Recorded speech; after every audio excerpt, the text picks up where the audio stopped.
Welcome back to our channel. నేను మీ వేదానండి. నేను ఈరోజు చేయించబోతున్నది మా ఇంట్లో చికెన్ చేశాను. నేను ఇక్కడ హాఫ్ కేజీ చికెన్తో కొత్తిమీర చికెన్ వేపుడు చేసి చూపిస్తున్నాను ఫ్రెండ్. చాలా ఈజీగా టేస్టీగా చేసేసుకోవచ్చు. యాజ్ యూజువల్గా నేను అనేది మన ఇంట్లో ఉన్న వాటితో ఎలా ప్రిపేర్ చేసుకోవాలో చూసేద్దామా. చాలా తక్కువ ఇంగ్రీడియంట్స్ అండి, చాలా టేస్ట్ ఉంటుంది ఈ కర్రీకి. నేను మొదటగా ఇందుకు కావలసినవి 10 పచ్చిమిర్చి తీసుకుంటున్నాను. అలాగే ఒక కప్ అంతా కొత్తిమీర తీసుకుంటున్నాను. ఇవి కారం లేనివి కాబట్టి తీసుకుంటున్నానండి. ఒకవేళ కారం ఉంటే తగ్గించుకోనండి.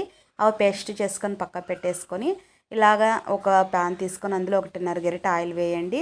పెద్ద సైజ్ ఆనియన్ ఇలా కట్ చేసేసుకొని కరివేపాకు పసుపు వేసుకొని బాగా దూరగా వేయించాక పచ్చిమిర్చి పేస్ట్ని యాడ్ చేయండి. చూడండి, నేను ఇలా రుబ్బి పెట్టుకున్నాను. ఇలా ఇందులో వేసేసేయండి. అది వేగాకని ఉల్లిపాయలు వేగాక ఇది పచ్చిమిర్చి పేస్ట్ని యాడ్ చేయండి. బాగా వేయించిన తర్వాత చికెను తగినంత సాల్ట్ ఇప్పుడే వేసుకోనండి ఫ్రెండ్స్. ఇలాగా వేసుకోవాలి. వేసుకొని బాగా తిప్పుకొని మూత పెట్టుకొని ఒక 15 మినిట్స్ మగ్గించుకోనండి. ఒకవేళ ముక్క మీకు ఇన్కేస్ ఉడకకపోతే ఒక 2 టేబుల్ స్పూన్ పెరుగు యాడ్ చేసేసుకొని గరం మసాలా 1 టేబుల్ స్పూన్ వేసేసుకొని 5 సెకండ్స్ ఉడికిన తర్వాత సాల్ట్ సరిపోయింది లేదో చెక్ చేసేసుకొని దింపేసుకోండి. అంతే అండి, ఎంతో టేస్టీ అయిన కొత్తిమీర చికెన్ వేపుడు రెడీ అయిపోయింది.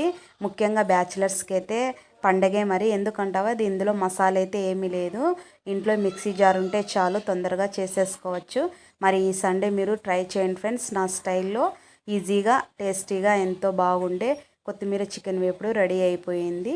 దీని కాంబినేషన్ బగారా రైస్ అయినా చపాతీ అయినా బాగుంటుంది. మరి నచ్చిందా? ట్రై చేస్తారా? మీకు నచ్చినట్లయితే లైక్ చేయండి, షేర్ చేయండి, సబ్స్క్రైబ్ చేసుకోనండి ఫ్రెండ్స్.